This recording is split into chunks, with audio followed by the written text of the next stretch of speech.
राज ठाकरे यांच्या विरोधात पोस्ट करणारा आता ताब्यात आहे। राज ठाकरे यांच्याबद्दल अपशब्द लिहिणाऱ्या विरोधात मनसे आक्रमक झाले आहे। पुण्यातील वनाज भागामध्ये केदार सोमण हा व्यक्ती राहतो। मनसेच्या कार्यकर्त्यांनी चोप देत पोलिसांच्या हवाले त्याला ते करणार आहेत। मनसे कार्यकर्ते आक्रमक झालेले आहे। केदार सोमण असं या व्यक्तीचं नाव आहे। एकंदरीत आपण जर बघितलं तर राज ठाकरे यांच्या विरोधात आक्षेपार्ह पोस्ट करणाऱ्याच्या विरोधात मनसे आता आक्रमक झाली आहे। कार्यकर्त्यांना पकडून मनसैनिकांनी मारहाण सुद्धा केलेली आहे।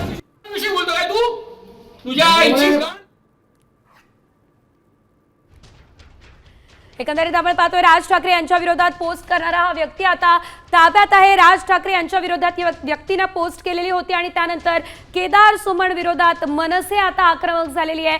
केदार सोमण सध्या पोलिसांच्या ताब्यात असल्याचं आपल्याला पाहायला मिळतंय। मनसे आक्रमक झाली, थेट या केदार सोमणचं घर गाठण्यात आलं आणि त्यानंतर पोलिसांच्या हवाले या दरम्यान या व्यक्तीला करण्यात आलेला आहे।